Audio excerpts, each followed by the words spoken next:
காத்திருக்க வச்சிருக்க முதல்ல மன்னிப்பு கேட்டுக்கிறேன். ஏன்னா எனக்கு 11 மணி அப்படிங்கிற மாதிரி மனைவி சொன்னார். சரி 11ன்னா ஒரு 10-15 நிமிஷம் ஒன்று பின்ன ஆகும் அப்படின்னு நினச்சிட்டு தான் புறப்பட்டு இங்கே வந்ததுக்கப்புறம் தான் தெரிஞ்சேன். 10 மணிலேருந்தே வெயிட் பண்ணிட்டு இருக்கேன் சார் அப்படின்னாரு.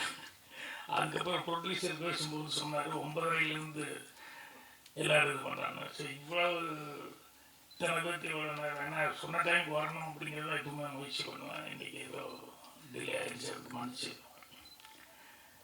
மரியாதைக்குரிய பத்திரிகை மற்றும் அனைத்து ஊடக நண்பர்கள் எல்லாத்துக்கும் என்னுடைய பணிவான வணக்கம். அதே மாதிரி விழாவில் இந்த திரைப்பட விழாவில் பங்கெடுத்து கொண்டிருக்க முன்னாள் உட்காந்துருக்கவங்க எல்லாத்துக்கும் என்னுடைய பணிவான வணக்கம்.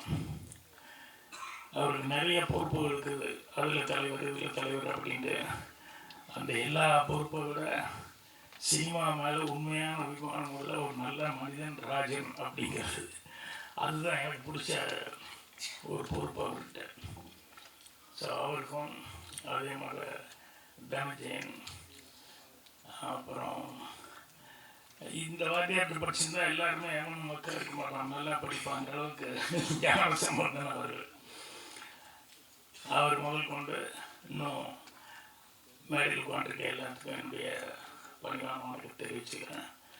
சிவதா இவ்வளவு நல்ல பேர் நடிக்கிறதுல சம்பாதிக்கிறத விட கேரக்டரில் இவ்வளோ நல்ல பேர் சம்பாதிச்சிருக்கிறது ரொம்ப சந்தோஷமாக இருக்குது. ஏன்னா எல்லாருமே அவங்க எந்த அளவுக்கு கோஆப்ரேட் பண்ணி பண்ணாங்க அப்படிங்கிறத டைரக்டர் முதல் கொண்டு எல்லாருமே சொன்னாங்க.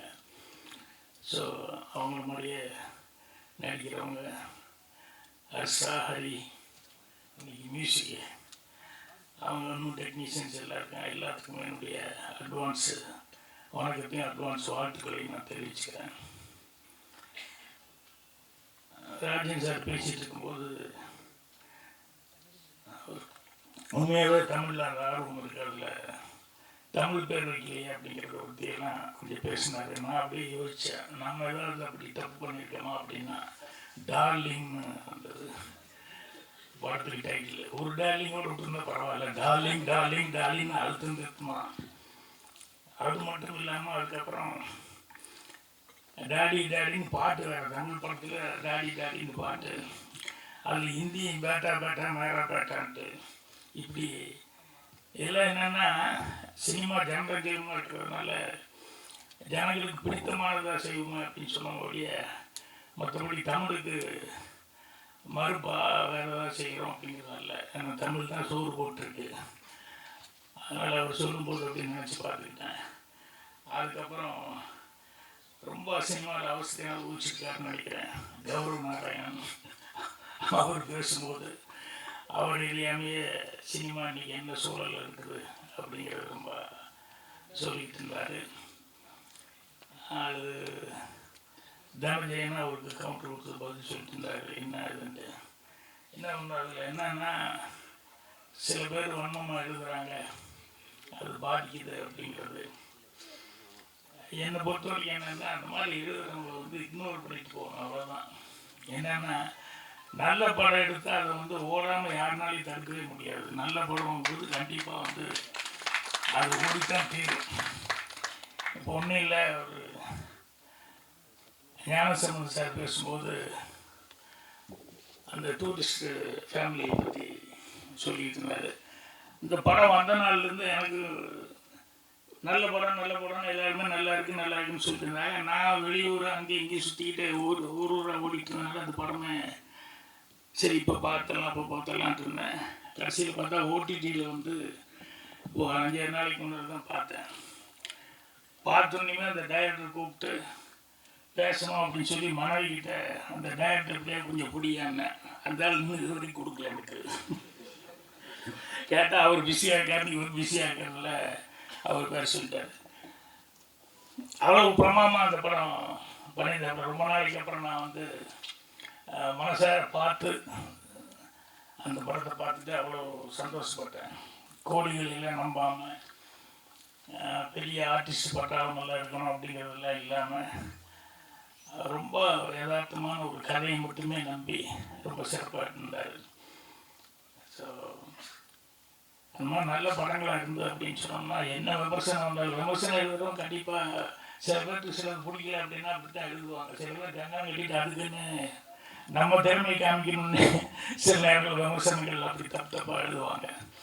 பட் அதெல்லாம் நம்ம பார்க்க வேண்டாம். நல்லா இருக்கிறது நல்லா இல்லைன்னு சொல்லி யாருமே எழுதுறதுக்கு நல்ல பத்திரிகையாளர்கள் வந்து அது தயங்குவாங்க. மனசில் இருக்கிறத ஓப்பனாக வந்து படம் பார்த்து சொல்கிறேன். அதில் தான் நிறைய படங்கள், சின்ன படங்களுக்கு அவங்க சொல்லிட்டு இந்த படங்கள் எல்லாமே ஓடிட்டுருக்கு. இந்த படத்தினுடைய தயாரிப்பாளர் முதல்ல பேசும்போது வாத்தியார் இருப்பார், தமிழ் இவ்வளோ சிறப்பாக பேசுகிறாரு அப்படின்னு சொல்லிட்டு நான் ராஜன் சார்கிட்ட கேட்டுட்டு இருந்தேன். இல்லை ஸ்கூல்ஸ் கரஸ்பாண்டன்ட்டு அப்படின்னாரு.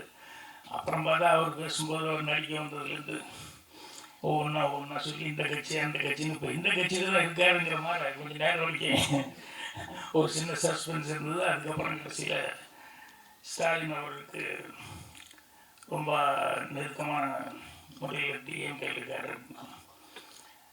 ஸோ அவர் படத்துக்கு நடிக்க வந்துட்டு படம் எடுக்கும்போது எவ்வளோ நம்பிக்கையோட டைரக்டர்கிட்ட ஒப்படைச்சிருக்காரு அப்படின்னு சொல்லும்போது எல்லா டைரக்டருக்கும் அவர் டைரக்டர் ரொம்ப ஃபீல் பண்ணி சொன்னார்.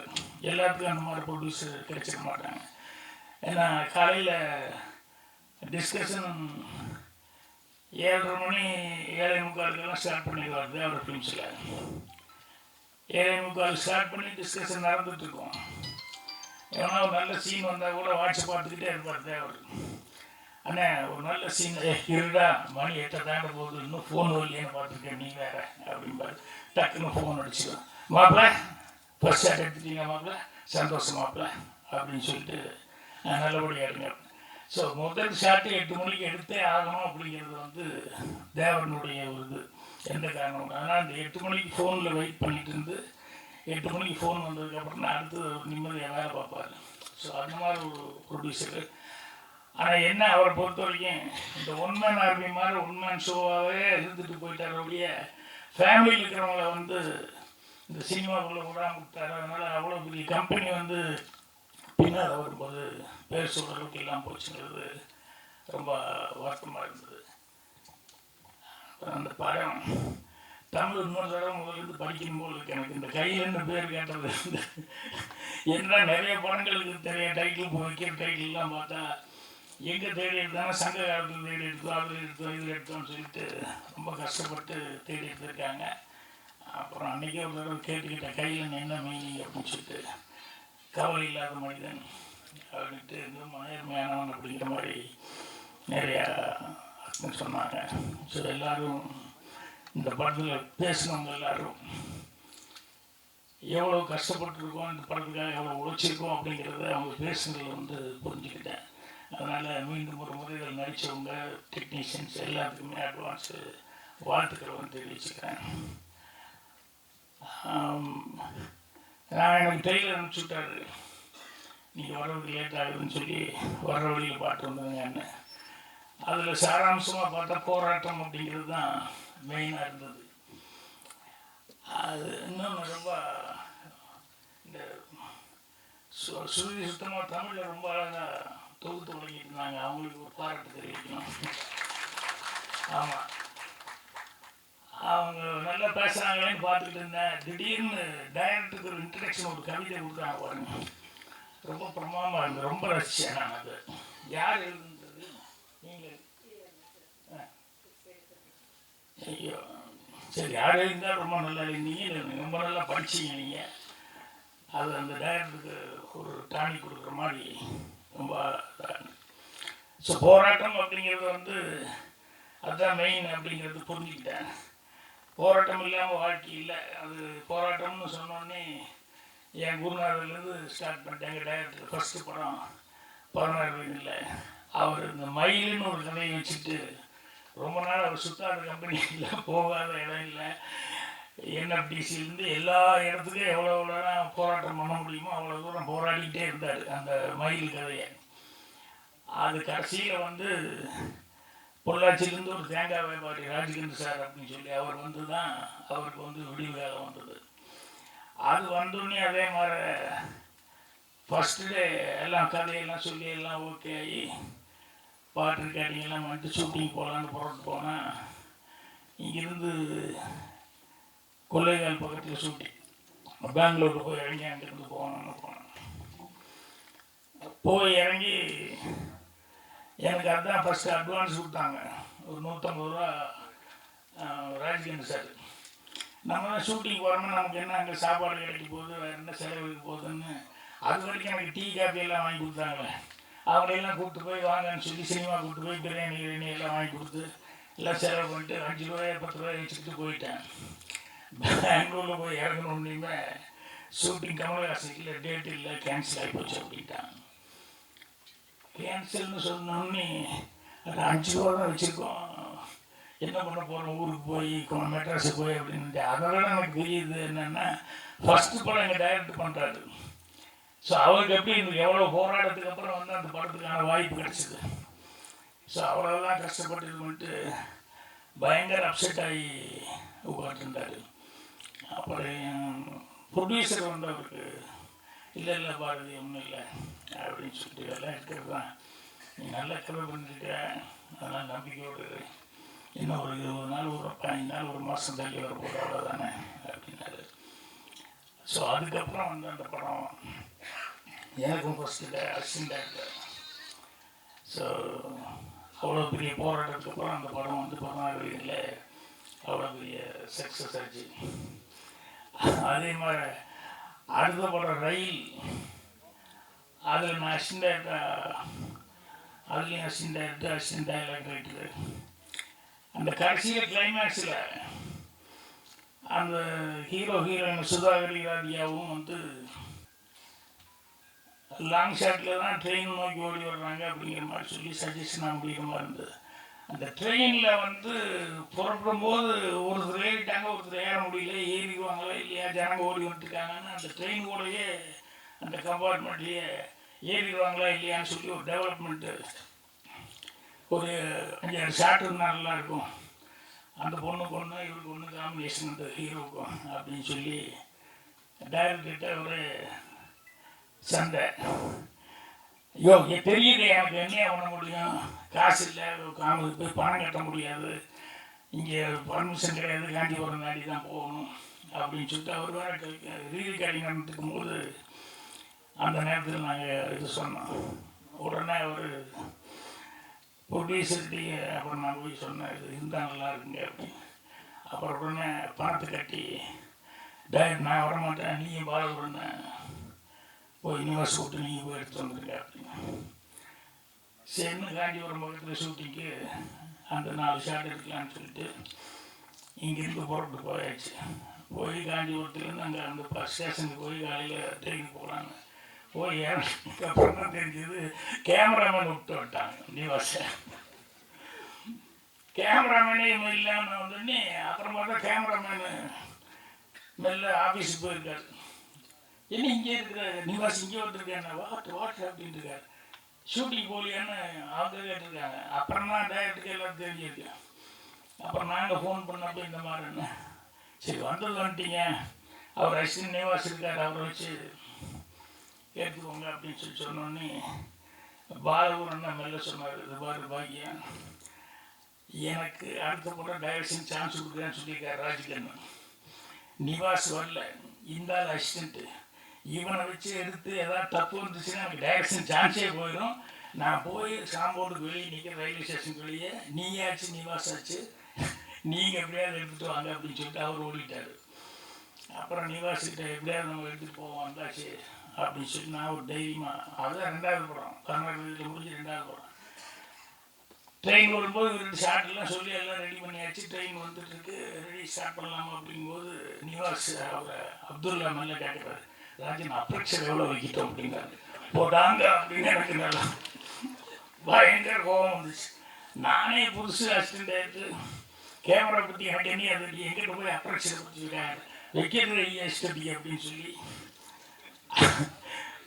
அதுக்கப்புறம் எங்களுக்கு எனக்கு என்ன போராட்டம்னா, திரும்பி போனதுக்கப்புறம் என்ன பாலகுருவே எடுக்கல, நீ என்ன எதுக்குன்னு சொல்லி எங்கள் டயர்ட் ஏதாவது திட்டினா என்ன பண்ணுறது அப்படின்னு சொல்லிட்டு வந்து ரஷ் பார்க்குற வரைக்கும் எங்களுக்கு பெரிய பிரச்சனையாக இருந்தது.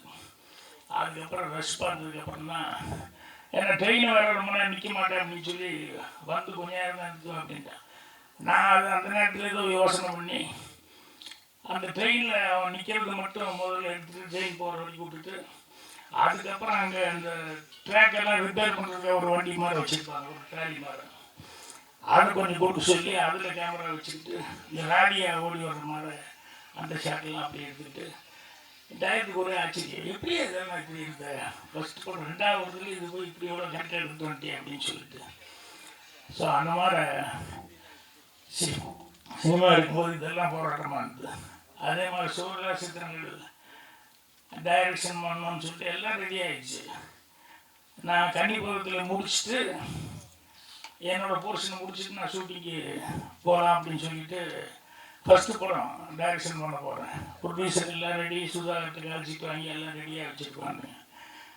அவருக்கு ராஜ்கண்ணு திடீர்னு வந்து யோ பாலகுருன்னா புதுசு, அதனால் நீ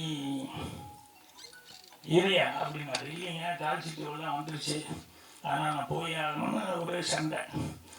அவர் உடனே ஃபோன் பண்ணி சுதாகரை டேய் அவன் 2வது படம் கிழக்கே கோயில் ஃபஸ்ட்டு படம் அங்கே தான் நடிச்சிருக்கான் அவன், அதனால் சுதாகருக்கு ஃபோன் பண்ணி நீ மெட்ராஸ் பக்கம் வந்தால் துப்பாக்கி எடுத்து சுட்டே போடுவோன்னு அப்படின்னு சொல்லி இப்போ காய்ச்சி கிடையாது பாக்கியராஜுக்கு, நீ ஒரு 3 மாதம் கழிச்சு கொடு அப்படிங்கிற மாதிரி சொல்லி அவனை மாட்டி விட்டு அது ஷூட்டிங் வேறு கேன்சல் ஆகினால ஃபஸ்ட்டு இப்போ ஷூட்டிங் ஆரம்பிக்கலாம் இப்படி ஆகி போச்சு அப்படின்னு சொல்லிட்டு. அப்புறம் ப்ரொடியூசரே வந்துட்டார். ஏன் ப்ரொடியூசரே வந்து இல்லை பாக்கியராஜ் எதுக்கு சண்டை, நீ முடிச்சு கொடுத்துட்டே வந்துடு அப்படின்னாரு. இப்படி ஒவ்வொரு இதுவும் போராட்டம் அப்படிங்கிறது வந்து கடைசி வரைக்கும் ஃபஸ்ட்டு படம் டைரக்ஷன் பண்ணும்போது போராட்டம் மாதிரி. அது மாதிரி எல்லா இதுவும் இருக்கும் இல்லாமல் இல்லை. அது வந்து அவரை பொறுத்த வரைக்கும் அஜித் அவருக்கு வந்து நல்ல ப்ரொடியூசர் கிடச்சிருக்காரு அப்படிங்கிறது பெரிய இதே ஒரு நல்ல சகனம் தான். அவர் வந்து அசிஸ்டன்ட் கூப்பிட்டு நிற்க வச்சு எனக்கு ஹெல்ப் பண்ணாங்க அப்படின்னு சொல்லிட்டு அவர் சொன்னது ரொம்ப சந்தோஷமாக இருந்தது. ஏன்னா டைரக்டருக்கு அசிஸ்டண்ட்டுகள் ரொம்ப முக்கியம், அசிஸ்டன்ட் டைரக்டர்கள் வந்து டைரக்டருக்கு ரொம்ப முக்கியம். ஸோ ஒரு நல்ல டீம் அமைஞ்சிருக்கு, நல்ல டெக்னீஷியன்ஸ் எல்லாருமே கஷ்டப்பட்டு இதில் சிரமப்பட்டு உழைச்சிருக்காங்க. ஸோ அவங்களுடைய நல்ல மனசுக்கு படம் நல்லபடியாக வெற்றிகரமாக ஓடும். ராஜன் சார் வந்து அவர் சொன்னார், ப்ரொடியூசர் பற்றி சொன்னார். அவர் சொன்ன மாதிரி வந்து எதுக்கோ வந்திருந்தா கூட இன்றைக்கி இந்த அளவுக்கு வந்து திரைப்படம் எடுக்கிற அளவுக்கு அவர் வந்திருக்காரு அப்படின்னு சொல்லும்போது அது ரொம்ப மனசுக்கு சந்தோஷமாக இருக்குது. அதே மாதிரி ஒரு நல்ல டைரக்டரை வந்து ஒரு நம்பி ஒரு வேலையை ஒப்படைச்சிருக்காரு அப்படிங்கும்போது அவருடைய மனசு, அதாவது ஒருத்தனை பரிபூர்ணமாக நம்பி ஒரு தொழிலை ஒப்படைச்சிக்கிறது அப்படிங்கிறது சாதாரண விஷயம் கிடையாது. அது செஞ்சுருக்காரு அப்படிங்கும்போது டைரக்டர் அந்த ரெஸ்பான்சிபிலிட்டியோடு பண்ணியிருப்பார். ஸோ அதனால் டைரக்டருக்கு, குறிப்பாக டைரக்டருடைய மனைவிக்கு இதுக்கு விட்டாங்கல்ல வேலையை விட்டு போட்டு வந்ததுக்கு அவங்களுக்கு மெயினாக வாழ்த்துக்கள். ஏன்னா சொன்ன மாதிரி அவர் வீட்டுக்குள்ளேயே விட மாட்டாங்க. இருக்கிற வேலை இல்லாமல் இருந்துட்டு இதுக்கு போனால் பரவாயில்ல, இருக்கிற வேலையை விட்டுட்டு இது வர்றது அப்படிங்கிறது சாதாரண விஷயம் கிடையாது. நான் பாலச்சந்திரன் சாரே 2 படம் ஒரு படம் முடிகிற வரைக்கும் 2 படம் வேலை பார்க்குற வரைக்கும் வேலையை உள்ள சொந்த வேலை அரசாங்க வேலையாச்சு அதை விடக்கூடாதுன்னு சொல்லிட்டு அங்கேயே தான் இருந்தார். அது மாதிரி ரொம்ப கஷ்டம். என்கிட்ட அசிஸ்டண்ட்டாக வேலைக்கு வந்து சேர்ந்தாலும் முதல் கேள்வியே அவன் அசிஸ்டண்ட்டாக வர்றவங்கிட்ட ஃபஸ்ட்டு கல்யாணம் ஆகிடுச்சுன்னு தான் கேட்பேன். ஏன் அப்படின்னா நீ கஷ்டப்பட்டு லைஃப்பில் ஏதோ ஒரு ரிஸ்க் எடுக்கணுங்கிற, நீ குடும்பத்தையும் சேர்ந்து பொண்டாட்டி பிள்ளைகளையும் சேர்ந்து ரிஸ்க் எடுக்கிற மாதிரி போயிடக்கூடாது அப்படின்னு சொல்லிட்டு கல்யாணம் ஆகலைன்னா சந்தோஷம், கல்யாணம் ஆயிடுச்சு அப்படின்னா வீட்டுக்கு வருமானத்துக்கு என்ன இருக்குதுன்னு முதல்ல கேட்டுக்குவேன். அப்புறம் சம்சாரம் சம்பாதிக்கிறா இல்லை குடும்பத்துக்கு சம்பாதிச்சு வச்சுருக்காங்களா, சம்சாரத்துக்கு பிடிச்சிருக்கா, இதெல்லாம் கேட்டுக்கிட்டு தான் வந்து அசிஸ்டண்ட்டையே சேர்த்துவேன். ஸோ அவர் வந்து வேலையை விட்டு போட்டு வந்தார் அப்படின்னு சொல்லும்போது அவர் மேலே எவ்வளோ நம்பிக்கை வந்து வச்சுருக்காங்க அப்படின்னு சொல்லும்போது அவங்களுக்கு தனிப்பட்ட முறையில் அவங்களுக்கு என்னுடைய பாராட்டு தெரிவிச்சுக்கிறேன். மொத்த டீமுக்கு என்னுடைய பாராட்டு தெரிவித்து வாழ்த்துக்களை தெரிவிச்சுக்கிறேன். நன்றி. இந்த விழாவுக்கு வந்ததுக்கு 2 பேர் காரணம். ஒன்று வந்து அருள் அஜித், அவர் திடீர்னு மெசேஜ் பண்ணி என்னை வந்து சொன்னார், சார் இந்த விழாவுக்கு வரணும் அப்படின்னாரு. எனக்கு திங்கட்கிழமை காலையிலனாலே நிறைய ப்ரோக்ராம்ஸ் மீட்டிங் இருக்கும். நான் சொன்னேன் இல்லைங்க வரலைங்க அப்படின்னு. அப்புறம் ஒரு கண்டென்ட் அனுப்பிச்சு விட்டார். எனக்கு ரொம்ப பிடிச்ச விஷயமே என்னென்னா, ஒருத்தர் வந்து சும்மா கூப்பிடாம ஒரு கண்டென்ட் வந்து இந்த கதை என்ன அப்படின்னு ஒரு பேஜ் போட்டு யாரெல்லாம் நடிக்கிறாங்கன்னு போட்டார். நான் உடனே சொன்னேன் அருள் வர அப்படின்னு சொன்னேன். ஏன்னா எனக்கு பிடிச்சது அந்த அந்த ஐடியா. அதாவது நான் இந்த மாதிரி ஒரு கதை எடுத்திருக்கேன், நீங்கள் வந்து இந்த விழாவில் கலந்துக்கிட்டு ட்ரெய்லர் லான்ச்சுக்கு நீங்கள் ஹெல்ப் பண்ணணும்னு சொல்லும்போது அந்த டிசிப்ளின், அந்த ப்ரொஃபஷனலிசம், அந்த ஒரு கமிட்மெண்ட் டு த ஃபிலிம் பிடிச்சிருந்தது. அதில் முக்கியமாக எனக்கு பிடிச்சது கேஸ்ட் அண்ட் குரூவில் எடுத்தோடனே சிவதா பேர் போட்டவுடனே சிவதா நம்ம ஹீரோயின் படம் பண்ணுறாங்களா அப்படின்னு சொல்லிட்டு நான் வந்துடுறேன் அப்படின்னு சொல்லிட்டேன் நான். ஏன்னா நான் வந்து கார்பரேட் கரியரில் 25 வருஷம் இருந்து நான் முதல்ல ஆரம்பித்த படம் டிஸ்ட்ரிபியூஷன் அண்ட் மார்க்கெட்டிங் ஆரம்பித்த படம் பார்த்தீங்கன்னா அது எல்லாருக்கும் சர்ப்ரைஸாக இருக்கும். நான் கடைசியாக வந்து கார்பரேட் கரியரில் பண்ண படம் இறுதி சுற்று, அதாவது லாஸ்ட் அப்படின்னு சொல்லி படத்தை முடித்தேன். அது பிறகு வந்து ஒரு படம் ஏதாவது நம்ம பிஸ்னஸில் ஆரம்பிக்கலாம், நம்ம இண்டிபெண்ட்டாக படம் ஆரம்பிக்கணும் அப்படின்னு நினச்சி நான் ஒரு படம் தேடிட்டே இருக்கேன். படம் கிடைக்கல, நிறைய அமௌண்ட் கேட்குறாங்க அப்படின்னு வரும்போது ஒரு தயாரிப்பாளர் என்கிட்ட வந்து சார் இந்த படம் பாருங்க அப்படின்னு சொன்னார். சிவதா நடிச்ச படம்.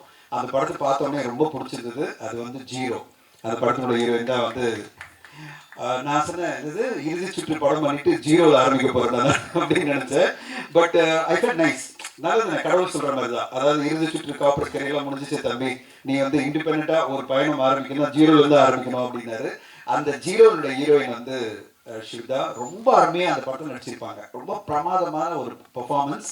2014 வெளியான படம். அதுதான் எனக்கு ஒரு கரியரில் தொடக்கம் கொடுத்தது. அது பிறகு நான் இண்டிபெண்ட்டாக என்னுடைய பயணம் தொடங்கிச்சு. நான் படங்கள் டிஸ்ட்ரிபியூட் பண்ணுறது, படம் எடுக்க ஆரம்பிக்கிறதுக்கெல்லாம் ஒரு காரணம். அது வரைக்கும் கார்பரேட் கரியரில் ஒரு பேக்கிங்கோடு பண்ணுறது வேறு, இது நம்ம சொந்த காசை போட்டு புண்ணாவது வேறு, அந்த மாதிரி படம். ஆனால் ஜீரோ எடுத்த உடனே எனக்கு ஒரு வெற்றிகரமான படமாக அமைஞ்சுது. அந்த படம் மூலமாக எனக்கு நிறைய பிரேக் த்ரூ கிடச்சிது. அதுக்கு எல்லாத்துக்கும் நான் சிவதாவுக்கு நன்றி சொல்கிறோம். ஸோ சிவதா, உங்களுடைய பயணம் எனக்கு ரொம்ப இம்ப்ரெசிவான ஒரு பயணமாக பார்க்குறேன். இந்த கடந்த 10 வருடமா 9 வருடமா நான் பார்க்கறது சிவதானுடைய ஃபில்மோகிராஃபி. ஃபேண்டாஸ்டிக் ஃபிலிம்ஸ் அவங்க சூஸ் பண்ணாலே சிறப்பான படமாக இருக்கும். மலையாளமாக இருந்தாலும் சரி, தமிழாக இருந்தாலும் சரி, அற்புதமான படைப்புகள் அவங்க சூஸ் பண்ணுவாங்க. இந்த படத்தில் அவங்க ப்ரொட்டகனிஸ்டாக இந்த படத்தில் நடிக்கிறதும், ஒரு ஸ்டைலிஷான கம்பீரமான ஒரு ஆஃபீஸராக நடிக்கும் போது பார்க்கறதுக்கே வா செமையான ஒரு ஹீரோயின் திருப்பி அவங்க அதே மாதிரி நடிச்சிருக்கணும் அப்படின்னு ஆசை வருது. நீங்கள் இந்த படம் மிகப்பெரிய வெற்றி அடையும் கைலன். எனக்கு வந்து ப்ரொடியூசரை வாழ்த்து சொல்லணும். சார் உங்களை மாதிரிலாம் நாங்கள் இருக்க முடியாது சார். நாங்கள் 8 மணிக்கெல்லாம் ஷூட்டிங் ஸ்பாட்டில் இருப்போம். ஷூட்டிங் ஆரம்பிச்சுதா இல்லையான்னு போய் பார்ப்போம். ஏன்னா நம்ம போகலன்னா படம் ஷூட்டிங் ஆரம்பிக்காதுன்னு ஒரு பயம் இருக்கும். அண்ட் 8 மணிக்கெல்லாம் ஷூட்டிங் ஸ்பாட்டில் இருந்து டைரக்டரோட, ஏன்னா என் கூட கௌரவ் ஒர்க் பண்ணியிருக்காரு.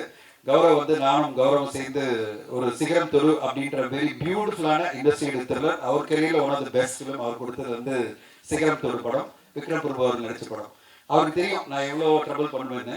பாசிட்டிவான ட்ரபிள், அதாவது காலைல 7:30 மணிக்கெல்லாம் ஷூட்டிங் ஸ்பாட்டில் இருந்துட்டு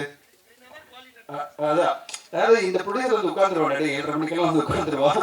8 மணிக்கு ஃபர்ஸ்ட் டேக் வைக்கலைன்னா அப்படி இப்படியே சண்டை ஆரம்பிச்சிடும். அங்கே இருக்கிற சினிமாட்டோகிராஃபருக்கு, நடிகர்கள் வரலையா, யார் வரல, எதுக்கு வரல, ஏன் ஷூட்டிங் டிலே ஆகுது அப்படின்னு ஆரம்பிச்சு கௌரவ் ஓடிட்டே இருப்பார். இவருக்கு முன்னாடி எப்படியாவது 8 மணிக்கு ஃபர்ஸ்ட் ஷாட் வச்சிடணும். 8 மணிக்காவது ஃபர்ஸ்ட் ஷாட் வச்சுட்டு ஒரு 2 ஷாட் எடுத்த பிறகு பிரேக்ஃபாஸ்ட், ஒரு சின்ன பிரேக்கு. அப்புறம் 9 o'clockலேருந்து நான் ஸ்டாப் மெனி டேஸ் நான் கௌரவோட ஒர்க் பண்ணும்போது நான் லஞ்ச் பிரேக் கூட எடுத்ததில்லை. அந்த மாதிரிலாம் எடுத்து ஒரு படத்தை ஷார்ட்டஸ்ட் நம்பர் ஆஃப் டேஸ், இப்படி தான் மலையாள சினிமா எடுப்பாங்க. அப்படி தான் தமிழ் சினிமாவில் நானும் கௌரவம்லாம் சேர்ந்து அந்த படம்லாம் எடுத்தோம். அந்த படம் நல்ல வெற்றி அடைஞ்ச ஒரு படம்.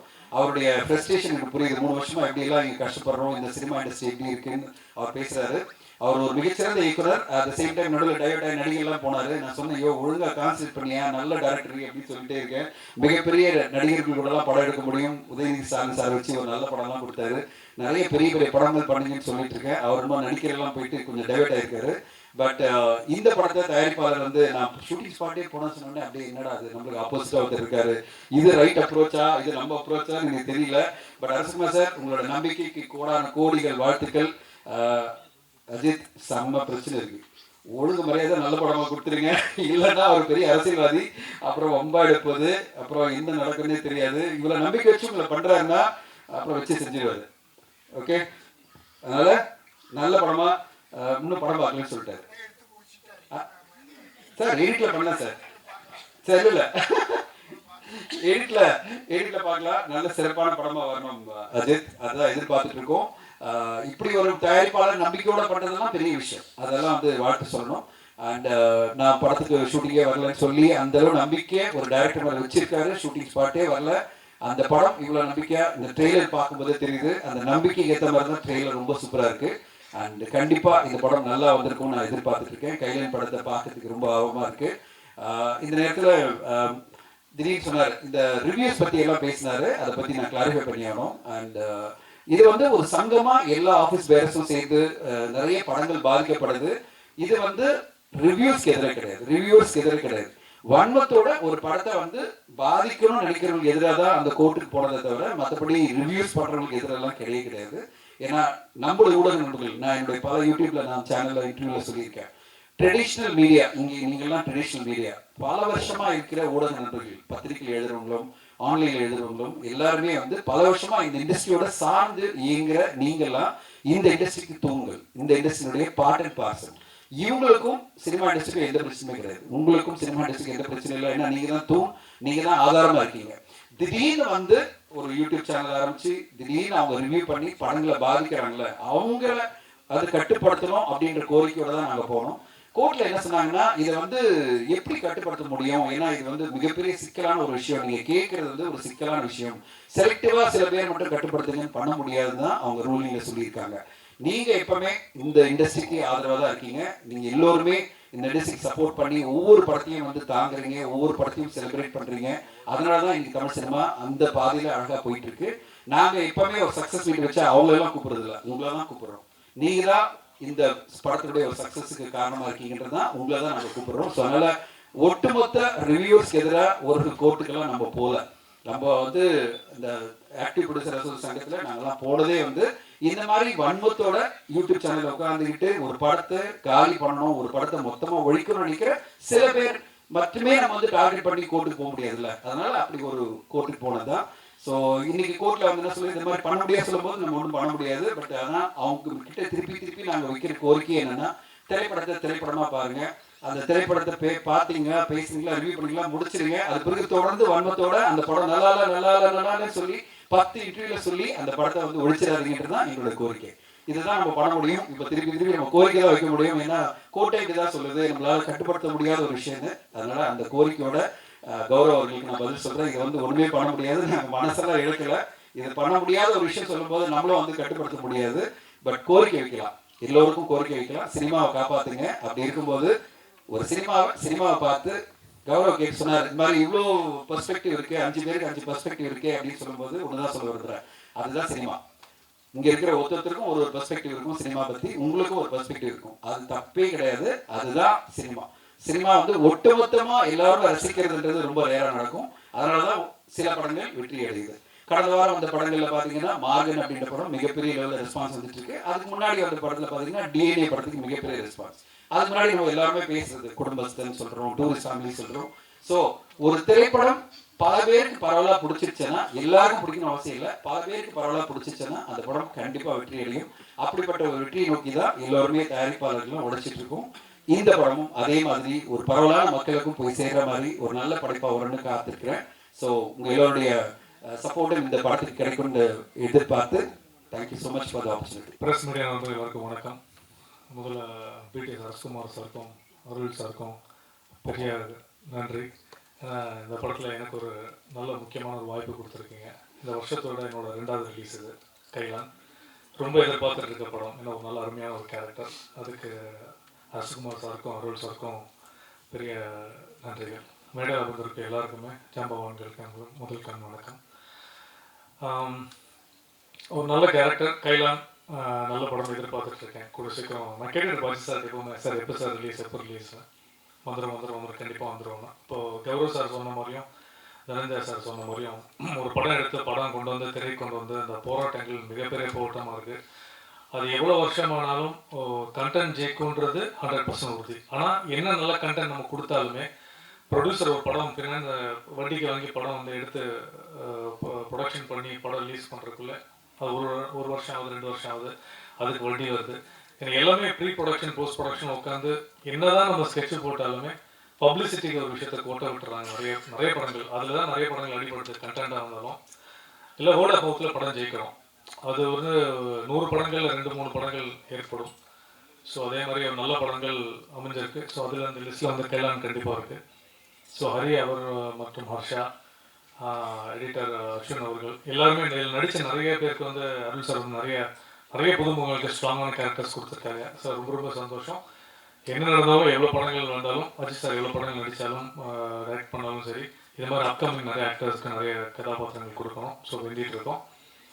அப்புறம் ஸ்வேதா அவர்களுக்கு ஸ்பெஷல் கங்க்ராச்சுலேஷன்ஸ். ஏன்னா நிறைய படங்கள் வந்து அவங்க தேர்ந்தெடுத்து நடிக்கிறாங்க. ஸோ இந்த படங்கள் வந்து வித்தியாசமான படமாக வரட்டும். ஏன்னா நாங்கள் எல்லாமே இந்த கூட்ஸ் ட்ரெயின் மாதிரி ஃபாலோ பண்ணிட்டு வரோம். இந்த படம் ஜெயிச்சா நிறைய பேர் அவருக்கும் நிறைய ப்ரொடக்ஷன் கம்பெனி வரும், எங்களுக்கும் நல்ல வாய்ப்புகள் அமையும். ஸோ ரொம்ப சந்தோஷமாக இருக்குது. கௌரவ் சார் சொன்ன மாதிரி இந்த படத்தோட ட்ரெய்லர் கடைசியில் ஒரு கண்டென்ட் இருக்குது, போராடினா மட்டும்தான் வாய்ப்புகள் கிடைக்கின்றது. இது எல்லா விதத்திலும் அடங்கும் போது. ஸோ வாய்ப்புகளுக்கு நன்றி. அன்பேஷம் கைலான் படம் ஹிட்டாக ஓகே. தேங்க்யூ. சொன்ன உடனே கை தட்டுவாங்க எங்கள் ஊரில் எல்லாம். இங்கே ரொம்ப அமைதியாக இருந்து எங்களை பயமுறுத்திட்டு இருக்கீங்க. அது காரணம் என்ன அப்படின்னா, முன்னெல்லாம் நிறைய கூட்டங்களுக்கு போவோம், கை தட்டுவோம், சிரிப்பாக எல்லாம் பண்ணுவோம். இப்போ டிவியாக பார்த்துக்கிட்டே இருக்கிறதுனால வீட்டுக்குள்ள உட்காந்து கை தட்ட முடியாது, விசில் அடிக்க முடியாது, என்ன பண்ண முடியாது. அப்படியே என்ன ஆகிட்டோம்னா ரீல்ஸ் ஆகி உட்காந்துருக்கலாம். அனைவருக்கும் வணக்கம். உங்களுக்கு தான் முதல் வணக்கம். உங்களுக்கு சொன்ன உடனே 2-3 கைதட்டு சத்தம் கேட்டது, மிக்க நன்றி. இந்த அருமையான படத்தில் புதுமுகங்கள் நிறைய நடிச்சிருக்காங்கன்னு சொன்னாங்க. நானும் புதுமுகம் தான். நான் இடத்துல விரும்மாண்டியில் வந்து கமல் சார் அவர்கள் திரைக்கதை எழுதுகிறப்ப நான் அதில் அந்த கதை சொல்கிறதுக்கு மதுரை மொழிக்காக நான் வந்தேன். திடீர்னு நீங்கள் நடிக்கிறீங்களான்னு கேட்டால் நான் நடிக்க போனேன். ஏன்னா அது மாடு பிடிக்கிற படம். நான் பாட்டுக்கு சரின்னு சொல்லி நீ 2 மாடு பிடினா நம்ம கதையை நம்ம சிலபஸ்லேயே கிடையாது. அதெல்லாம் நான் பயப்படுறத பார்த்துட்டு அவர் சொன்னார், கவலைப்படாதீங்க, நான் மாட்டை பிடிக்கிறேன், நீங்கள் எப்போ உங்களை மைக்க பிடிக்கினாரு. பட் அந்த டீலிங் எனக்கு ரொம்ப பிடிச்சிருந்தது, ஒத்துக்கிட்டேன். இன்றைக்கி வரைக்கும் ஒரு 50 வரைக்கும் இருந்தது சார், பேக்கிறார் சார், 50 படம் வரைக்கும் வந்துட்டேன். அவருக்கு திருப்பி வருது. ஏன்னா நானும் அவருக்கு பார்த்தா ஒரு வெப்சீரிஸில் நடிச்சுட்டு வந்தான். எனக்கு என்ன பெரிய மகிழ்ச்சி அப்படின்னா, எனக்கு பிடிச்ச கதை, எனக்கு பிடிச்ச அந்த பாத்திரம், அது மட்டுமே எனக்கு ஒத்து வரும்னு நான் சொல்லிடுவேன். அதுபோல் இதில் என்ன அவங்க கூப்பிட்டு அந்த சொன்ன விஷயங்களும் இயக்குனர் அவர்கள், தயாரிப்பாளர், கூட நடித்தவங்க எல்லாருமே என்னை வந்து அவ்வளோ அருமையாக பார்த்துக்கிட்டாங்க. சொந்த வீட்டில் இருக்கிற மாதிரியான ஒரு சந்தோஷம் எனக்கு இருந்தது. உண்மையிலேயே இதில் சொல்லப்பட்டிருக்க மாதிரியான இந்த செய்தியெல்லாம் பார்த்துக்கிட்டே வந்தேன். அதுலேயும் நம்முடைய கௌரவ நாராயணன் அவர்கள் பேசிக்கிட்டு இருக்க உள்ளே வந்தேன். நான் மதுரைக்காரர் தான், எங்கள் தம்பி. அவர் சொன்ன அந்த விஷயங்களெல்லாம் கேட்டு நானும் ரொம்ப ஏற்படைஞ்சேன். ஏன்னா நான் வந்து திரைப்படம் மட்டுமல்ல, என்னுடைய யூடியூப் சேனலும் இருக்குது. நான் முதல்ல சினிமா ரசிகர். அதனால் நான் எந்த ஒரு இதையுமே காயப்படுத்தக்கூடாதுன்னு நினைக்கக்கூடிய ஆள்.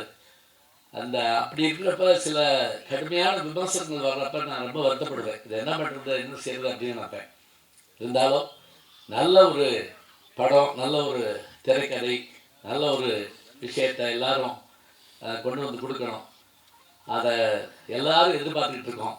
இப்போ முக்கியமாக சொல்கிறதா இருந்தால், மக்கள் தான் தீர்மானிக்கிறாங்க. தேர்தல் மாதிரி தான் திரைப்படங்களும் இருக்குது.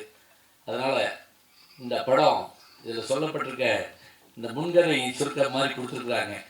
அதை படிக்கிற போதே எல்லாருக்கும் ஒரு ஆர்வம் வந்துடுது. யார் அந்த கைலன், என்ன நடக்குது அப்படின்னு. இது பழைய ஸ்டைலுங்க.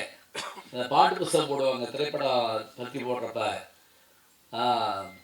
தீபாவின் கதி என்ன, அவன் அகப்பட்டானா, விடை வெள்ளித்திரையில் காண்க, இப்படி போட்டு படம் பேர், டைரக்ஷன் எல்லாம் போட்டிருப்பாங்க. இந்த கதை சுருக்கத்தை கையில் வச்சுக்கிட்டே பல பேர் படத்துக்கு போவாங்க. அந்த காலத்தில் அதுதான் முக்கியமான ஒன்று. அது மாதிரி இந்த படத்துக்கு மிக அருமையாக இவர்கள் அந்த செய்திருக்கிற பணி, படத்தை நடிச்சிட்டு இருக்கப்பவே இதில் ஏற்பட்ட ஒரு மகிழ்ச்சி, எல்லாத்தையும் மோந்துக்கிறதுக்கான வாய்ப்பு கிடைச்சிருக்குது. நிச்சயமாக இப்போ எனக்கு தெரிஞ்ச அவங்க சொன்னாங்க பாருங்க, அது மாதிரி இந்த சின்ன படங்கள் அழகான வெற்றி கொடுத்துட்டே இருக்கு. அப்படியே இந்த வெற்றியும் சாதாரணமான வெற்றிகள் இல்லை. அதுலேயும் டூரிஸ்ட் ஃபேமிலி, அதை நான் விமர்சனம் பண்ணியிருந்த பார்த்து சசிகுமார் சார் வந்து எனக்கு ஒரு பேட்டியே கொடுத்தாரு என்னுடைய யூடியூப் சேனலில் வந்து. அது எதுக்காக அப்படின்னா, நல்ல விஷயத்தை நம்ம பாராட்டணும், அதே சமயத்தில் யாரையும் பாதிச்சிடவும் கூடாது. மோசமானது, அது ரொம்ப மோசமானது, இது சொல்கிறது பெரிய விஷயம் இல்லைங்க. அது ஒரு நிமிஷம் அது நின்று பார்த்தா தான் அந்த கஷ்டம் என்னன்னு தெரியும். அதனால் நான் அடிக்கடி சொல்லுவேன், பேசுறது ரொம்ப ஈஸின்னு நினைப்பாங்க. எந்திரின்னா நெஞ்சோடி வந்துடும் சில பேருக்கு. இல்லைன்னா வெறும் ஃபோன் எடுத்து வச்சு அப்படியே அப்படின்னு கிளம்பி போயிட்டு இருப்பாங்க. அந்த கஷ்டம் அது எதுக்கு தான். இப்போ இந்த போடியுமே எதுக்குன்னா, நடுக்க வழி தெரியாமல் தான் பிடிச்சிட்டு நிற்கிறோம் அப்படியே. அதெல்லாம் நமக்கு தெரியும். அதுபோல் திரைப்படத்துலையும் அவங்க நடிக்கிறதுக்கும் எடுக்கிறதுக்கும் எத்தனை கஷ்டங்களை பட்டிருப்பாங்க. இதெல்லாம் நம்ம பார்க்குறோம். எல்லாத்தையும் தாண்டி ஒரு படம் ரிலீஸ் ஆகிறதும், அந்த படம் வெற்றி அடைகிறதும், அந்த யாரும் கெட்ட படம் எடுக்கிறதுங்க. இந்த படம் ஓடவே விட அப்படி யாரும் எடுக்க மாட்டாங்க. ஓடணும்னு தான் எடுக்கிறாங்க. அது என்னமோ சில நேரங்களில் சூழல் அப்படிலாம் இருக்கலாம். இருந்தாலும் நாம் வெற்றியை நோக்கி நகர்வோம். வெற்றிக்கான முயற்சி எல்லாமே செஞ்சிட்டோம். இந்த சில சொல்கிறாங்களே, நல்லா தான் எழுதியிருக்கேன், ஒன்றும் கவலை இல்லை அப்படிம்பாங்க. அதே மாதிரி நல்ல உழைச்சிருக்கோம், அதுக்கான வெற்றி நமக்கு கட்டாயம் கிடைக்கும். அந்த விடை நீங்கள் தான் தரப்போகிறீர்கள். நன்றி, வணக்கம். ஸ்ரீ குருபியோ நமஹ. அனைவருக்கும் வணக்கம். என்னோட முதல் படம் நெடுஞ்சாலையிலேருந்து இப்போ வரைக்கும், இப்போ கையில வரைக்கும் வருஷத்துக்கு ஒரு படம் தான் பண்ணுறேன். பட் ஸ்டில் எனக்கு நீங்கள் கொடுக்குற இந்த ப்ரெஸ் அண்ட் மீடியா, நீங்கள் கொடுக்குற அந்த சப்போர்ட் ரொம்ப பெருசு. And I mean it. So இந்த படத்துக்கும், இந்த கைலன் திரைப்படத்துக்கும், எங்களோட காஸ்ட்டுக்கும், இந்த க்ரூக்கும், இந்த படத்துக்கும் உங்களோட எல்லாரோடையும் சப்போர்ட் இருக்கும்னு அந்த ஒரு நம்பிக்கையோட நான் இந்த மேடையில் நின்றுட்டு இருக்கேன். இந்த படம் வெளியில் வரும்போது எல்லாரும் சொன்னாங்க, மேடையில் பேசும்போது சொன்னாங்க, like there is a pain behind every release. I've seen a director struggle for it. நம்ம ப்ரொடியூசர் அவ்வளோ சப்போர்ட் பண்ணி I've seen them struggle for it. So இந்த ஒரு ஸ்ட்ரகிள், இதோட பெயின் அதோட ரிலீஸ் ஆகும்போது அது மிகப்பெரிய வெற்றியாக இருக்கும்னு நம்புகிறேன். ஸோ ஆஸ் யூஷுவல் தான் கேட்குறவங்க கிட்ட ஒரு ரிக்வெஸ்ட் தான் இருக்குது. இந்த படத்துக்கும் எங்களோட இந்த டீமுக்கும் உங்களோட சப்போர்ட் கண்டிப்பாக தேவை. அது பண்ணுவீங்கன்ற நம்பிக்கை எனக்கு இருக்குது. Thank you so much. எல்லோருக்கும் வணக்கம். நாங்கள் ஏறக்குறைய நேற்று ஈவினிங் ஒரு படம் இங்கே ஆடியோ ஃபங்க்ஷன், ஒரு போன வாரம் ஆடியோ ஃபங்க்ஷன். பாக்யராஜ் சார் நானும் இந்த ஒரு வருஷத்தில் மட்டும் ஒரு 25 படம் நடந்துட்டுருக்கோம். அவர் சின்ன படங்கள்லாம் வாழ்த்துறதுக்கு மகிழ்ச்சியோடு வந்துடுவார். பெரிய இந்த பந்தாங்க தான் இந்த வேலையே கிடையாது. இப்போ நான் வந்திருக்கு, இது அந்த மாதிரி ஒரு 100 படம் வந்திருப்பேன் அந்த ஒரு விஷயத்தில். என்னோட சகோதரர்கள், நண்பர்கள், சக தயாரிப்பாளர்கள் வாழ்த்து கூப்பிடும்போது ஆழ் மனதிலிருந்து வாழ்த்தி இந்த படம் வெற்றி பெறணும் அப்படின்னு வாழ்த்துவோம். ஆனால் இந்த படம் என்னன்னா, அது என் படம். கையில் என்பது என் சொந்த படம், என் புள்ள தயாரிச்ச படம். அவன் ஏறக்குறைய 1991 என் வீட்டுக்கு ஸ்கூலுக்கு வந்தான். வண்ணாரப்பேட்டையில் காமராஜ் மெட்ரிகுலேஷன் ஸ்கூல்னு ஒன்று நடத்துகிறேன். அப்போ தமிழ்நாடு மெட்ரிகுலேஷன் ஸ்கூல்ஸுடைய தலைவர் ஒரு தம்பி திடீர்னு ஒரு 12:45 1 மணி இருக்கும், மீட்டிங் முடிக்கிறோம், ஜனகணமனாதி பாட நிற்கிறோம். ஜனன்னு ஆரம்பித்த உடனே சார் சார் ஒரு நிமிஷம் குரல் பார்த்தா விடா விடான்னு இன்னைக்கு ஒரு மாதிரியா இருக்காரு. அன்னைக்கு காத்தடிச்சா விழுந்துருவான். ஒரு 22 23 வயசு இருக்கும். அப்போ என்னப்பா, நான் புதுக்கோட்டையிலேருந்து வர்றேன், அங்கே நர்சரி ஸ்கூல் நடத்துகிறேன், நான் சங்கத்தில் சேர்ந்து பண்ணோம்னா அந்த செக்ரட்டரி என்ன பண்ணார், தேசிய பாட போகிறோம், இன்னைக்கு உட்காருங்க அப்படின்றார். நான் சொன்னேன், இருப்பா, ஒரு புள்ள புதுக்கோட்டையிலேருந்து வந்திருக்கு, பஸ்ஸை எவ்வளோ சிறப்பட்டு எவ்வளோ ஆர்வம் வந்திருக்கான், ஜனகணமன் பாடினான்னா அந்த தம்பி பேசிட்டு அப்புறம் பாடலாம் அப்படின்னு தம்பியை பேச விட்டா தீப்பொறி மாதிரி பாடிட்டான். பேச்சு தீப்பொறி மாதிரி பாடுச்சு. அன்னைக்கு வச்ச இவன் சாதாரண ஆள் இல்லை, பெரிய ஆள். அதுல இருந்து முயற்சி உழைப்பின் சிகரம் அவன். இன்னைக்கு படம் எடுத்துட்டு நம்பிக்கையோட டைரக்டர் கையில கொடுத்துட்டான்னா, என் சகோதரர் தனஞ்சயன் கூட சொன்னார், அவளுக்கு ஈக்குவலாக ஒரு மனுஷன் வர முடியாது சார். தைரியத்தில் திராவிட வறுமையில் வாடி வளர்ந்து கொஞ்சம் பணம் சேர்த்த உடனே கொஞ்சம் தான் திராவிட விழிப்புணர்ச்சி கழகம் ஒரு கட்சி ஆரம்பிச்சிட்டான். நர்சரி ஸ்கூல் ஒரு பக்கம், ஒரு கட்சி ஒரு பக்கம், செலவு அப்படி ஒரு செலவு முடிச்சுட்டு அதுக்கப்புறம் நான் தான் சொன்னேன், தம்பி வேணாம், கட்சி தனியாக நடத்தாத, ஒரு கட்சியில் போய் சேர்ந்துரு, இருக்கிற கட்சியில்னு சொல்லி பாரதிய ஜனதாவில் சேர்த்து விட்டேன். மயிலாப்பூரில் ஒரு விழா நடத்தி அதை ஜாயின் பண்ணான், இணைப்பு, கட்சி இணைப்பு. பிறகு பாரதிய ஜனதாவில் துணைத் தலைவர் கொடுத்துட்டாங்க. இன்ட்ரெஸ்டிங்காக இருக்கும், அதனால சொல்கிறேன். அவன் ஒரு பெரிய கேரக்டர், தஞ்சையன் ஒரு பியூட்டிஃபுல் கேரக்டர். அவன் சாதாரண ஆள் இல்லை. பாரதிய ஜனதாவில் வேகமாக இருந்து எல்லாரோட நல்லா பேர் எடுத்துகிட்டே வந்தான். புதுக்கோட்டையில் ஒரு கல்யாணம். பாரதிய ஜனதாவின் துணைத் தலைவராக இவரை கூப்பிடுறாங்க. இன்றைய முதலமைச்சர், அன்னைக்கு எதிர்கட்சி தலைவர் தளபதி மு.க. ஸ்டாலினும் போறார் இந்த கல்யாணத்துக்கு. அவர் பேசுறதுக்கு முன்னால இவன் பேசுறான், தம்பி பேசுறான்.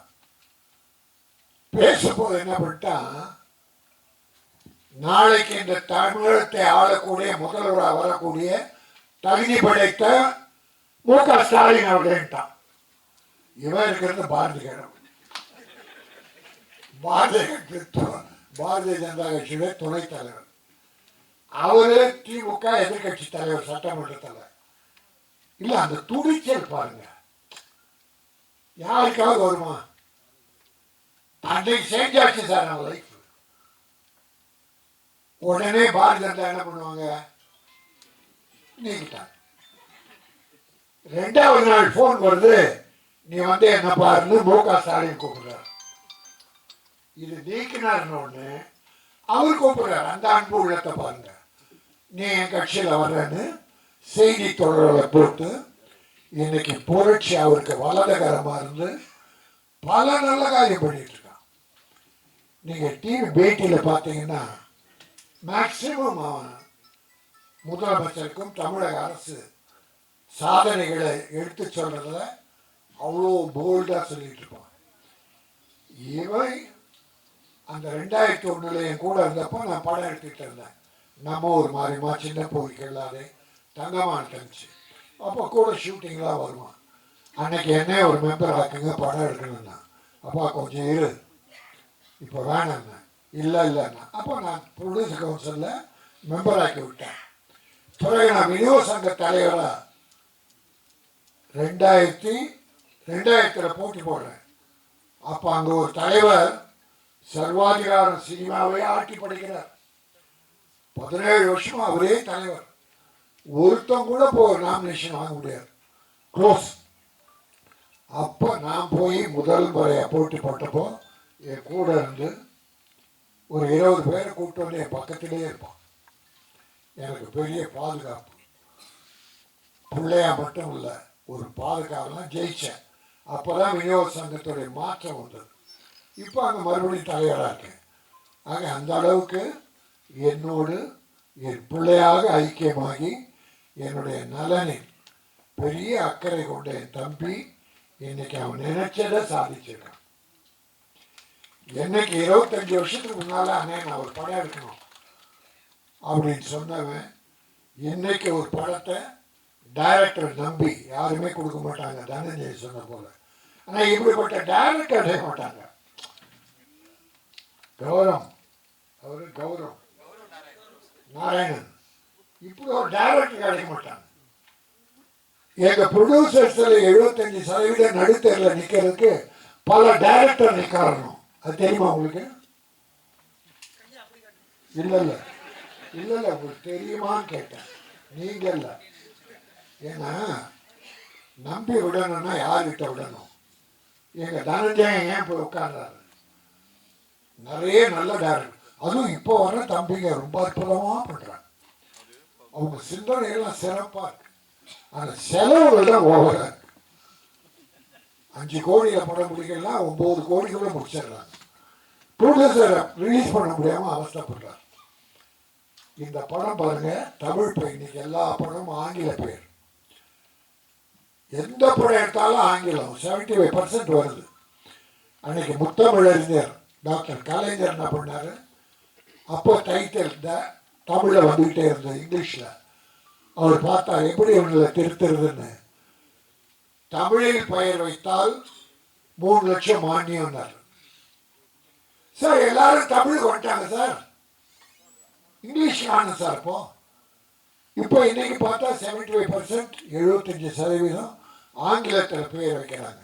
ஆனால் அருமை சகோதரர் அஜித் ஒரு அற்புதமான தமிழ் பெயரை, அதாவது திறமையானவன், நேர்மையானவன். இந்த கையில நண்பருக்கு பொருள் நிறைய நல்ல பாசிட்டிவான அர்த்தங்கள் அப்படி வைக்கணும். கம்பராமாயணத்தில் திருக்குறள் இருக்கு, நிறைய தமிழ் பேர் இருக்கு, அதை விட்டுட்டு ஆங்கிலத்தில் பேர் வைக்கிறாங்க. ஆனால் அந்த இயக்குனரை பாராட்டுகிறேன், நீங்கள் வெற்றி பெறுவீர்கள். இந்த சிறு முன்னோட்டம் காட்டிவிட்டது. ஒரு ஆங்கில படத்தை எப்படி எடிட் பண்ணி காட்டணுமோ அந்த மாதிரி காட்டியிருக்கீங்க. அது ஒரு கிரைம் சப்ஜெக்டா த்ரில்லரா ஏதோ ஒன்று, ஆனால் interesting. Music recording first class, editing first class, camera first class, எல்லா ஃபர்ஸ்ட் கிளாஸ் இருக்கிறதால மக்களும் ஃபர்ஸ்ட் சாய்ஸாக தேட்டருக்கு வருவாங்க.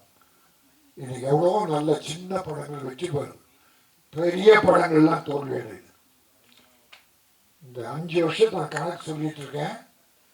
பெரிய படங்கள்லாம் சின்ன படமாகுது, சின்ன படங்கள்லாம் பெரிய படமாகுது. சூரியன் என்ன சார் பெரிய ஆளுங்களா? காமெடி நடிகர் சூரியன் பரோட்டா துண்ணு, பரோட்டா வார்த்தை தானே, அவன் காமெடி பண்ணிட்டு இருந்தான். தம்பி, அன்பான தம்பி, அதனால அவன் நான் பண்றேன் சார். ஒரு 4-5 படம் சக்சஸ் சார். என்ன கதை இருந்தது, அதில் குடும்பம் இருந்தது, கிளாமர் கிடையாது, வல்கர் கிடையாது, குரூப் டான்ஸ் கிடையாது, ஒரு பெரிய ஃபைட்டு கிடையாது, கதை இருந்தது, நல்ல குடும்ப கதை இருந்தது. அதனால கதைகள் கிராமத்தில் கொட்டி கிடக்கு சார், ஒவ்வொரு வீட்டில் இருக்கு சார், வீதியில் இருக்கு சார். என் அருமை தம்பிகள் வர்ற டைரக்டர்ஸ் தமிழ் பண்பாடு குறையாத தமிழ் கலாச்சாரம் மிக்க படங்களை எடுங்க. இப்போ நிறைய குடி பெருகிடுச்சு, அராஜகம் அதிகமாகிடுச்சு, கொலை கொள்ள அதிகமாகுதுன்னு எல்லாரும் கத்துறாங்க. நடக்குது, 1-2 நடக்குது. அது சட்டம் ஒழுங்கு ஒன்று கெட்டு போகல, வழக்கமாக நடக்கிற மாதிரி நடக்குது. அது குடி போதையும் ஒரு காரணம். இன்னைக்கு பல டைரக்டர்ஸ் பெண்கள் ஹீரோயினை குடிக்கிறத காட்டுறான் சார். நிறைய படத்தில் சார் ஹீரோயினை குடிக்கிறா சார். அது தயவுசெய்து வேண்டி கேட்டுக்கிறேன், பெண்கள் தான் இந்த குடும்பத்தை காப்பாற்றுற தெய்வங்கள். புருஷன் அப்படி கெட்டு போனா கூட தாய்மார்கள் தான் நம்ம குடும்பத்தை காப்பாற்றிட்டு இருக்காங்க, குழந்தைகளை காப்பாற்றுறாங்க, படிக்க வைக்கிறாங்க. அதனால வர்ற டைரக்டர்ஸ் சமுதாயம் இன்னைக்கு கெட்டு போகுது. இப்போ பாரு, 5-6 நாளாக ஒரு போதை, ஒரு சினிமா போதை ஓடிக்கிட்டு, அது போட்டோம். ஆனால் நல்ல கொள்கை உள்ள படங்களை அற்புதமாக எடுங்க. இந்த படம் அற்புதமாக தூய்மையாக தமிழ் பண்பாட்டை சொல்லக்கூடிய ஒரு த்ரில்லர் என்பதை சொல்லி, ஒரு சின்ன விஷயம், தனஞ்சயன் ஏன்னா சிஎம்மோட இருக்கிற என் தம்பி பிடி அரசகுமார், பாக்யராஜ், எல்லாருக்கும் ஒரே ஒரு வேண்டுகோளாக வைக்கிறேன். 200 கோடி 300 கோடி 100 கோடி சம்பளம் வாங்கி 500 கோடியில் படம் எடுக்கிற படத்துக்கும் வேலை செய்கிற தொழிலாளருக்கு அந்த 1500, 2000, 5000 சம்பளம். இந்த படம் எவ்வளோன்னு கேட்டேன், 2 கோடி. நியாயமான செலவு. தப்பு, அற்புதம் தம்பி. எத்தனை நாள் ஷூட்டிங் கேட்டேன், 34 நாள். பிரமாதம். அதை விட ஒன்றும் குறைச்சி பண்ண முடியாது. இதில் வேலை செய்தாங்க தொழிலாளி 2 கோடி மொத்தத்தை படம். எவ்வளோ சம்பளம் கொடுத்தோம்? அந்த 300 கோடியில் தயாரிக்கிற படம் வேலை பார்க்குறாங்க தொழிலாளி. 100 கோடி 200 கோடி சம்பளம் வாங்க ஹீரோ, அந்த தொழிலாளிக்கும் இதே சம்பளம்.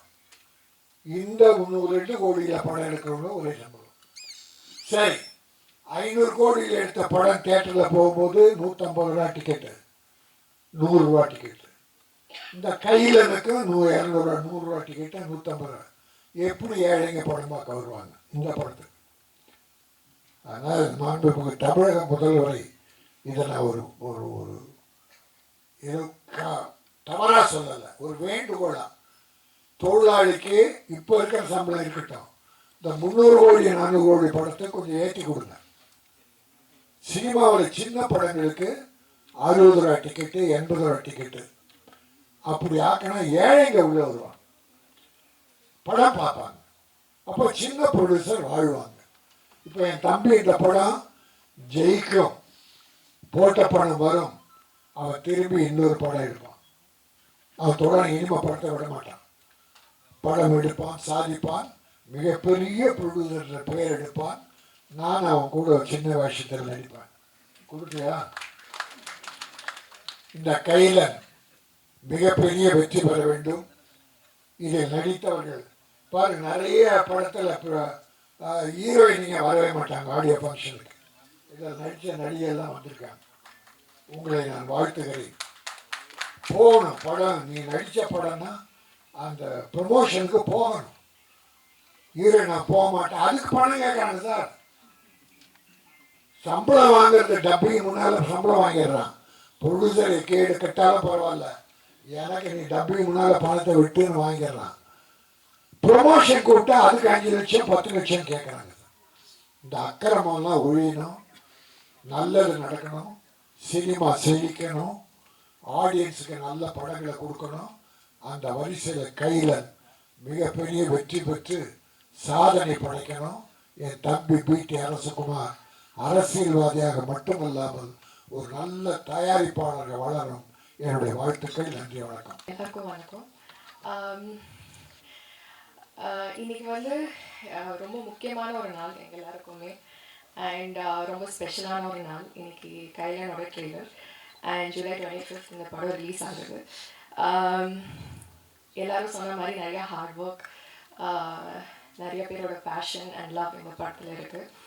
அண்ட் எனக்கு இன்னும் கொஞ்சம் ஸ்பெஷல்னு சொல்லலாம்.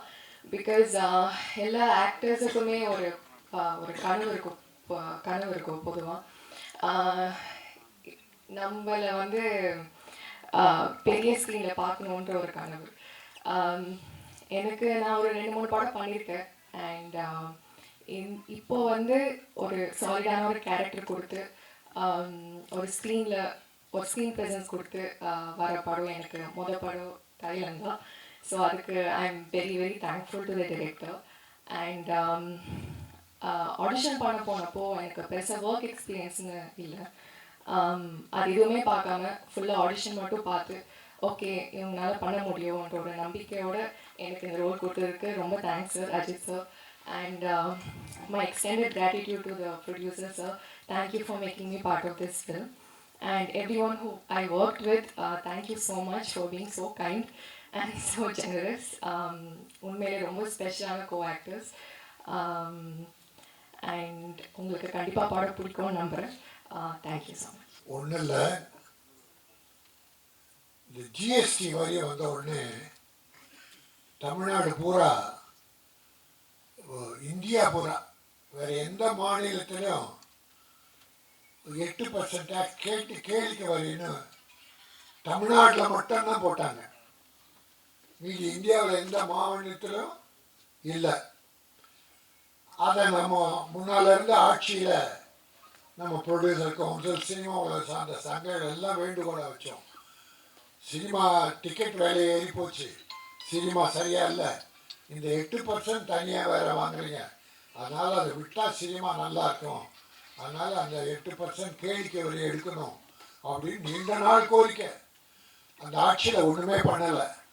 ஆனால் நம்முடைய தமிழக முதல்வர் மு.க. ஸ்டாலின் அவர்கள் இப்போ போன வாரத்தில் 4% வரியை குறைச்சிருக்காரு. கேளிக்கை வரியை 4% வரி குறைச்சிருக்காரு.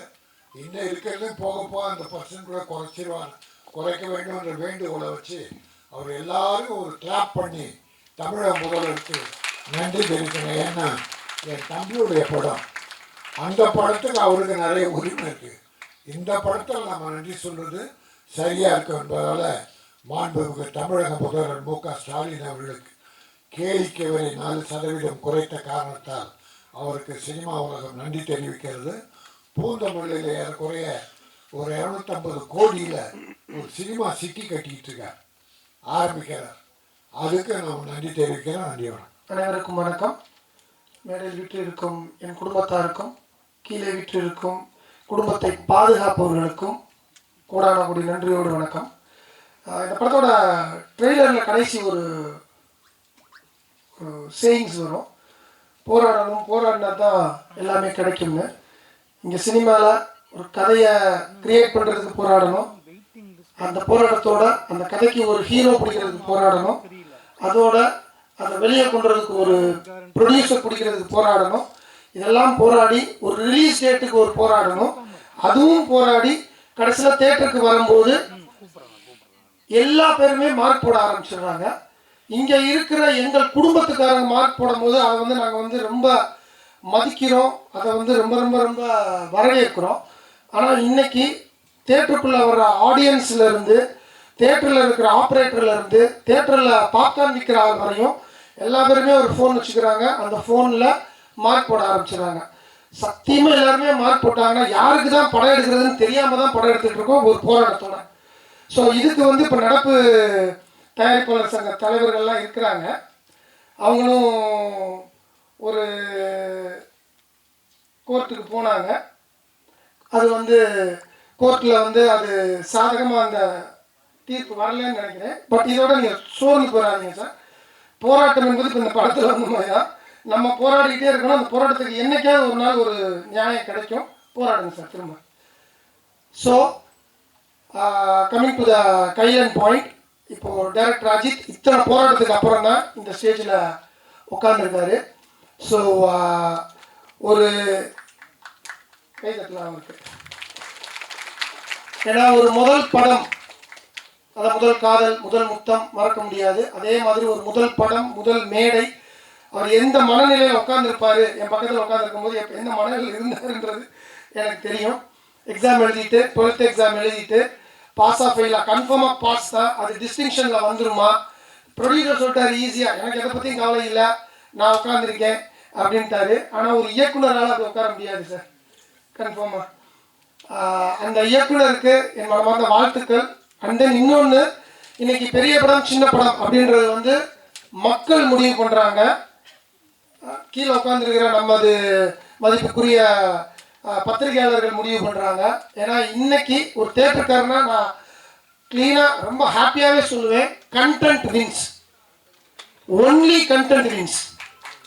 எவ்வளோ பெரிய படம் வந்தாலும் ஒரு சின்ன படம் வந்துச்சுன்னா அது இன்னைக்கு 75 கோடி ரூபாய் கலெக்ட் பண்ணுது அப்படின்னா only due to content. So ஒரு படம் பண்ணுறதுக்கு அந்த கண்டென்ட்டுக்கு உண்டான ரிசர்ச்சு, அந்த ரிசர்ச்சுக்கு உண்டான ஒரு நியாயமான ஒரு உழைப்பு இருந்தாலே இன்னைக்கு மக்கள் பக்காவாக ஆதரிக்கிறாங்க. கடைசியாக வந்த மார்கன் படம் முனக்கண்டு நமக்கு வந்து ஒரு மிகப்பெரிய ஒரு சப்போர்ட். டிஎன்ஏ, மார்கன் எல்லா படமுமே ஒரு த்ரில்லரில் ஒரு நியாயமான ஒரு கதையை நீ சொல்லு, இதை 2.5 hours எங்கேஜிங்காக வை. ஏன்னா இன்னைக்கு ஆடியன்ஸ் படம் பண்ணுற இயக்குநர்களை விட ஃபோட்டல் மைண்டட். நீ ஃபர்ஸ்ட் சீன் ஆரம்பிக்கும் போதே 13வது ஃபர்ஸ்ட் ரீல் ஆரம்பிக்கும் போதே 13வது ரீல் தாண்டா வரப்போகுதுன்றது அவங்களுக்கு தெரிஞ்சிருது. ஸோ இன்னைக்கு படம் பார்க்குற ஆடியன்ஸை டேக் இட் ஃபார் கிராண்டடாக எந்த டைரக்டர் நினைக்கிறாரோ அவர் வீட்டுக்கு போயிடலாம். எந்த டைரக்டர் ஆடியன்ஸோட ஒவ்வொரு விஷயத்தையும் அவங்க அறிவாளி, அவங்களுக்கு மேலே நம்ம அறிவாளியாக இருக்கணும்னு நினச்சி ரிசர்ச் பண்ணுறாங்களோ அந்த படங்கள் 200% வின் ஆகும், வின் ஆகியே தீரும். இப்போ இந்த படத்தோட ட்ரெய்லர் பார்க்கும்போதும் எட்ஜ் ஆஃப் த சீட் த்ரில்லராக இருக்குது. ஸோ இந்த த்ரில்லர் மீனிங்ஃபுல் த்ரில்லராக இருக்கும் பட்சத்தில் 200% இந்த படம் கன்ஃபார்மாக சக்ஸஸ் ஆகும். அஜித்தோட நல்ல மனசுக்கு ஆகணும். இன்னொரு விஷயம், அஜித் எனக்கு ஃபேமிலி மாதிரி. ஏன்னா எங்கள் அக்காவோட படித்தவர். ஸோ என்னோட ஃபேமிலிக்குள்ளே இருக்கிற ஒருத்தர் மாதிரி தான். அவர் படம் ஜெயிச்சிச்சுன்னா நான் ஜெயிச்ச மாதிரி ஒரு ரொம்ப சந்தோஷப்படுவேன். ப்ரொடியூசர் சொல்லிட்டாரு, பிரச்சனையே இல்லை, அவர் ஜாலியாக இருக்கிறாரு, அவர் என்ன எந்த பிரச்சனையும் எழுதலை. பட் இருந்தாலும் அவர் மனசுக்குள்ள ஒரே ஒரு விஷயம் இருக்கும். படம் ரிலீஸ் ஆகும்போது டிசிஆர்னு ஒன்று வரும். அதுதான் சார் உங்களோட எக்ஸாம் பேப்பர். அந்த பேப்பரில் நீங்கள் பாஸ் ஆகணும்னு மனதார நான் வாழ்த்துறேன் sir. And then music director 2 பேர், பேக்ரவுண்ட் ஒருத்தவங்க பண்ணிடுறாங்க, சாங்ஸ் ஒருத்தவங்க பண்ணிடுறாங்க. இன்னும் சாங் கேட்கல. So I wish you good success brother. ஹரியை பற்றி சொல்ல வேண்டிய அவசியம் கிடையாது. ஆல்ரெடி காலங்களில் வசந்தம் சாங்ஸே எனக்கு ரொம்ப பிடிச்சிருந்துச்சு. ரொம்ப நான் சொல்லிகிட்டே இருப்பேன். சார்ட் பஸ்டர்ஸில் ரொம்ப நல்லா வந்த கதைகள். இப்போ தெலுங்கில் அவர் பெரிய பெரிய படங்கள் வந்ததுனால அவரோட கால்ஷீட்லாம் தெலுங்கில் கொடுத்துருக்காரு. அப்போ தான் நான் சொன்னேன், இங்கேயும் கொஞ்சம் கால்ஷீட்ஸ்லாம் கொடுங்கம்மா, கால்ஷீட் கைஷீட்லாம் கொடுங்கம்மான்னு இருக்கேன். ஸோ பண்ணுறேன்னு சொல்லியிருக்காரு. அவருக்கும் எனது வாழ்த்துக்கள். Camera work and editor Ashwin, already editor Ashwin கூட நானும் 2 படம் நான் நடித்த படத்தை எடிட் பண்ணியிருக்காரு. இந்த படமும் ட்ரெய்லர் ரொம்ப என்கேஜிங்காக இருந்துச்சு. ஸோ அவருக்கும் என் வாழ்த்துக்கள். Prajan, so I am expecting lot from you brother. நீ வரும்போது நான் இன்னும் ஒரு ரீச் ஆவீங்கன்னு எதிர்பார்த்துட்டு இருந்தேன். but there is always a say. Right time, when right time comes, when right people comes, definitely your success will come at the right time. So I'm just wishing you a great success. Last but not the least, அவங்க ஸ்வேதா நிறைய படங்கள் பண்ணியிருக்காங்க. எனக்கு ரொம்ப பர்சனலாக மனசு பிடிச்சது மாறா ரொம்ப பிடிக்கும். எனக்கு ரொம்ப பிடிக்கும். ரொம்ப ஒரு மாதிரி பொய்டிக்கான ஒரு படம். அதிலிருந்து அவங்களோட கரியரும் தமிழில் பெருசாக வரும்னு நான் எதிர்பார்த்துட்டு இருக்கிறேன். So I wish your a great success for this film also. So என்டையராக எல்லாரையும் நான் சொல்லிட்டே நினைக்கிறேன். தயவு செய்து திரும்பவும் இந்த மாதிரி படங்கள், சின்ன படங்கள் பெரிய படங்கள்ன்றது கிடையாது. படத்தோட தரமும் படத்தோட நியாயமான அந்த சக்ஸஸும் வந்து உங்கள் கையில் தான் இருக்குது. இன்னைக்கு இங்கே இருக்கிற என் பத்திரிகையாளர்களுக்கும் மீடியா நண்பர்களுக்கும் யூடியூப் நண்பர்களுக்கும் ஒரே ஒரு விஷயம் நான் கால் தொட்டு கேட்டுக்கிறேன். ஏன்னா இன்னைக்கு ஜுராசிக் வேர்ல்டு ஓடுற ஐநாக்ஸில் 5th ஸ்க்ரீனில் தான் எங்களோட கைலன் படமும் ரிலீஸ் ஆகும். ஸோ 10,000 கோடி 15,000 கோடி போட்டு எடுக்கிற ஒரு படத்துக்கும் 2 கோடி போட்டு எடுக்கிற படத்துக்கும் lot of differences are there. அதை நான் சொல்ல வேண்டியதில்லை, அது உங்களுக்கே தெரியும். ஆனால் இன்னைக்கு பாதி பேர் வந்து கம்பேரிசனில் தான் படம் பார்க்குறாங்க. இப்போ எனக்கு ஒரு விஷயம் புரிய மாட்டேங்குது. 5 யூடியூபர்ஸ் வந்து ஒரு ஒரு கிரிட்டிக் பண்ணுறாங்க. 5 பேரில் 5 பேருமே அவங்கவுங்க இதில் ஒருத்தர் மியூசிக் நல்லா இருக்குன்றாரு, ஒருத்தர் மியூசிக் நல்லா இல்லைன்றாரு, ஒருத்தர் இந்த ஃபர்ஸ்ட் ஹாஃப் நல்லா இருக்குன்றாரு, செகண்ட் ஹாஃப் நல்லா இல்லைன்றாரு, இன்னொருத்தர் ஃபர்ஸ்ட் ஹாஃப் சூப்பராக இருக்குது, செகண்ட் ஹாஃப் நல்லா இல்லைன்றாரு. இப்போ உங்கள் 5 பேர்த்துக்குள்ளேயே ஒரு ஒற்றுமை இல்லாமல் ஒரு விஷயங்கள் நீங்கள் சொல்கிறீங்கன்னா, அப்போ ஒரு 1000 பேர் உட்காந்துருக்க ஆடியன்ஸ் அவங்க ஒரு ப்ரீ நோஷனோட தேட்டருக்குள்ளே வரக்கூடாது. தயவு செய்து அதை மட்டும் மனசில் வைங்க. இங்கே ஒவ்வொரு படமும் செத்து சுண்ணாம்பாய் தான் எடுத்துகிட்டு இருக்காங்க. ஒரு ப்ரொடியூசரும் இயக்குனரும் கிட்டத்தட்ட ஓப்பனாகவே நான் சொல்கிறேன், 3 வருஷமா 3 படம் சைன் பண்ணி அட்வான்ஸ் வாங்கிட்டு சக்ஸஸ் ஆன இயக்குனர்களும் சரி, ஃப்ளாப் கொடுத்த இயக்குனர்களும் சரி, படம் பண்ண முடியாமல் தான் இருந்துட்டு இருக்காங்க இன்னைக்கு இருக்கிற காலகட்டத்தில். ஏன்னா ஒரு படத்தோட தலையெழுத்த ஓடிடி நிறுவனம் என்னைக்கு முடிவு பண்ண ஆரம்பித்தாங்களோ அன்னைக்கே இங்கே ப்ரொடியூசர்ஸ், இயக்குனர்கள் எல்லா பேரோட மாரல் அந்த ஸ்ட்ரென்த்துன்றது உடையுது. ஸோ இன்றைக்கும் நான் ப்ரே பண்ணுற கடவுள் இந்த சினிமாவுக்கு ஏதாவது ஒரு மிகப்பெரிய சக்தியை கொண்டு வந்து தயவு செய்து ஒரு சினிமாவோட படம், ஒரு சினிமாவோட சக்ஸஸ், ஒரு சினிமா படம்ன்றது இயக்குனர்கள் கையிலையும் தயாரிப்பாளர்கள் கையிலையும் தான் இருக்கணும் அப்படின்னு நான் வந்து ரொம்ப ரொம்ப ரொம்ப மன்றாடி கேட்டுக்கிறேன். உங்களோட பாதம் தொட்டு கேட்டுக்கிறேன். ஒரு கிரிட்டிக்கும் ஒரு படம் கிரிட்டிக் பண்ணுறதுக்கு முன்னாடி அந்த படத்தோட பட்ஜெட் என்ன, அந்த படத்தோட மேக்கிங் என்ன, அந்த படத்தோட விஷயங்கள் என்ன அப்படின்னு கருத்து பண்ணி உங்களோட கருத்தை சொல்லுங்கள். கம்பேரிசன் பண்ணி தயவு செய்து கிரிட்டிக்ஸ் பண்ண வேண்டாம். ஏன்னா சினிமா கொஞ்சம் குத்துயிரும் குலையுமா இருக்குது. அதை வாழ வைக்க வேண்டிய கடமை எங்களோட உங்கள் கையில் தான் இருக்குது, உங்களுக்கு தான் இருக்குது. அதை நான் ஞாபகப்படுத்த வேண்டிய அவசியம் கிடையாது, அது உங்களுக்கே தெரியும். சில பேர் செய்கிற தப்புனால இன்னைக்கு ரொம்ப ரொம்ப ரொம்ப கஷ்டத்தில் சினிமா இருக்குது. அந்த சில பேர் கையில் இருந்து தயவு செய்து சினிமாவை காப்பாற்றுங்க. அது எல்லாம் உங்கள் கையில் இருக்குது. ஸோ இது என்னோட இயக்குனராக தாழ்மையான வேண்டுகோளுங்க. இந்த டீம் மிகப்பெரிய சக்ஸஸ் கொடுக்கணும். அந்த சக்ஸஸில் பார்ட் அண்ட் பார்சல் ஆஃப் நானும் இருக்கணும்னு எல்லாம் இறைவனை வேண்டிக்கிறேன். நன்றி, வணக்கம்.